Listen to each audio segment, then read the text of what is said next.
Վերջին տարիներին Հայաստանում սկսել է զարգանալ երեխա ունենալը սեռով պայմանավորելու մշակույթ և հղիության ընթացքում կանխակալ ընտրության սովորություն։ ՊՏՂ-ի սեռի խտրական ընտրության դեմ պայքար ծրագիրը միտված է փոփոխել երեխա ունենալը սեռով պայմանավորելու խնդրի վերաբերյալ հայաստանցիների գիտելիքները։ Ծրագրի շրջանակներում այսօր կապանում էր համայնքային ներգրավման մասնագետ Սոֆիկ Մինասյանը։ Վերջինս Կապանի համար 6 դպրոցում հանդիպում ունեցավ մի խումբ հայրերի ու պապիկների հետ, ներկայացրեց ծրագրի նպատակն ու խնդիրները։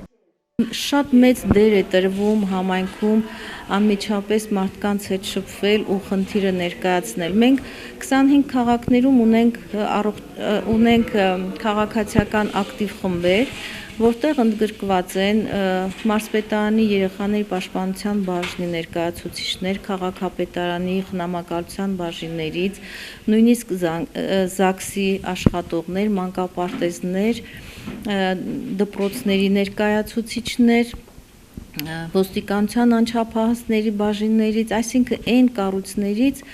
ովքեր կարող են մեր բարձրացրած խնդրին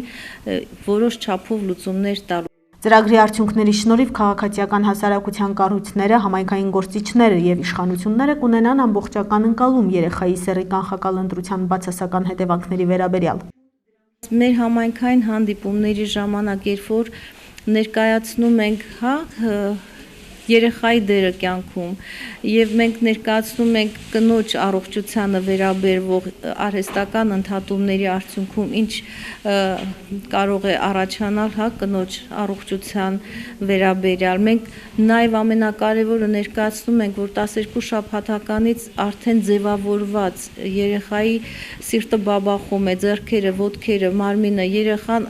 մոր արգանդում լսում է, զգում է, միայն չի տեսնում եւ նման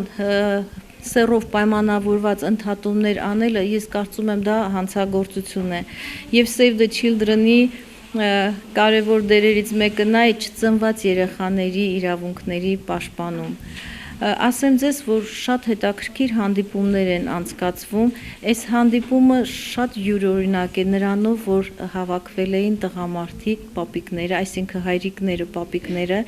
որոնք շատ որոշիչ դեր ունեն խնդրի հարցում, երբ որ նկարագրեցինք կնոջ առողջության վերաբերյալ, թե ինչպես է ծնվում աղջիկը կամ տղան, որտեղ հաճախ մեղադրում են կանանց, որ կինը այդքան շնորհք չունի, որ ունենում է աղջիկ եւ ոչ թե տղա, ես կարծում եմ, որ մենք բավականին հաջողությունների կարող ենք հասնել։ Մենք սրանով չենք դեմ գնում տղա երեխաներին,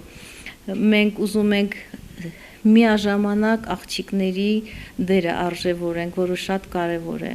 Հանդիպմանը ներկա էր նաև Սյունիքի մարզպետարանի ընտանիքի, կանանց և երեխաների իրավունքների պաշտպանության բաժնի պետ Աննա Ոսկանյանը։ Վերջինս հայտարարեց, որ այդ ուղղությամբ արդեն որոշ օրենսդրական քայլեր են ձեռնարկվել։ Օրենքում նախատեսվում է կնոջը, երբ որ կինը դիմում է այդ արհեստական ընդհատման սեռով պայմանավորված, տալ ժամանակ, 3 օր ժամանակ մտածելու, ինչպես նաև բժշկին խիստ խստացված է այդ բժշկի անելիքները եւ նրան տրամադրվում է այդ 3 օրվա ընթացքում կնոջը տալ եւ մտածելու, բայց նաև իր հետ աշխատել, այսինքն տարբեր մակարդակներում աշխատել եւ հոգեբանական եւ առողջապահական, նաեւ այդ ինքնագիտակցականի հետ, բայց վերջնական որոշումը կնոջն է դրված, իսկ մինչև 12 շաբաթական արհեստական ընդհատումը նաեւ օրենքի հետ փոփոխության հետ կապված կնոջ գրավոր դիմումի համաձայն է կատարվելու։ Կապանում որպես այդպիսին երևույթը լայն տարածում չի գտել, համենայն դեպս այդպես են ասում պատասխանատուները։ Ամեն դեպքում անհրաժեշտ է եւ տեղին հերթական անգամ բարձրաձայնել ՊՏՂ-ի սեռով պայմանավորված արհեստական ընդհատումների եւ դրա հետևանքների վերաբերյալ։ Մենք չենք դատապարտում արդեն իսկ այդ քայլին գնացած ընտանիքներին։ Մենք պարզապես ուզում ենք թույլ չտալ կամ գոնե նվազեցնել այդ արատավոր երևույթը, ասում է Սոֆիկ Մինասյանը։ Ավելացնենք, որ ծրագիրն իրականացվում է Մարդկային զարգացման միջազգային կենտրոնի, Արմավիրի զարգացման կենտրոնի, Մարտունու կանանց համայնքային կենտրոնի և Save the Children-ի կողմից։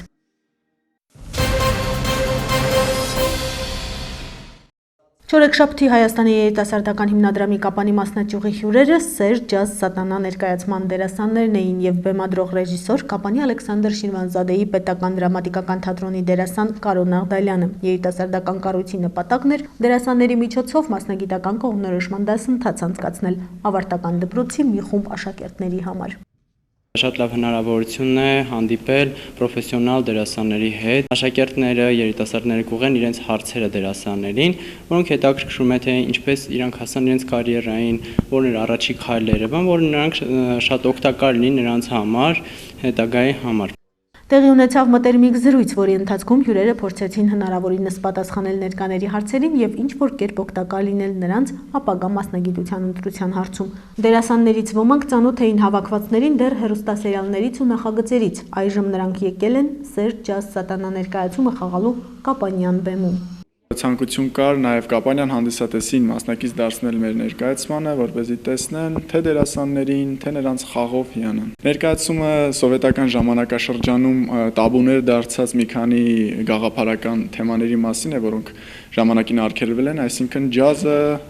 սիրո նմանատիպ արտահայտությունը ինչ ավելի թաքուն էր պահվում, ինչի մասին չէին բարձրաձայնում, տղաները հանդիսանում են հենց այդ ոսկի երիտասարդության կարելի ասել ներկայացուցիչները, որոնք այդ ամեն ինչի մասին համարձակ խոսում են, ապրում են այդ կյանքով, որը որ այն ժամանակներում արգելված էր եւ մեծ բախումների ալիք էր տալիս, նաեւ շատ փոքրիկ սենց դրվագներով արտահայտվում է հայրերի կտորներում նրանց խոսակցությունները, նրանց ընտանեկան կարգավիճակը, որը եւս հավերժական խնդիր է, ինձ թվում է կանհանգստացնի յուրաքանչյուր հոր եւ տղայի նրանց ընտանեկան կոնֆլիկտները։ Բեն Ավետիսյանը բավական երիտասարդ լինելով հանդերձ հասցրել է սիրվել այս տարիքային խմբում։ Նա սիրով համաձայնել է զրուցել իր կրտսեր ընկերների հետ։ Եթե ես ինչ-որ մի բան գիտեմ, ես փորձում եմ փոխանցեմ այն սերնդին, որը գալիս է, ու մենք էլ վերցնում ենք ավելի տարեց սերնդից, ու այդ ամենալավ բանն է, երբ որ լսում ես, սովորում ես, ընդունում ես ու անում ես։ Իսկ ներկայացումը կապանցի թատերասերների դատին հանձնելու մտահղացումը Կարոն Աղդալյանինն էր։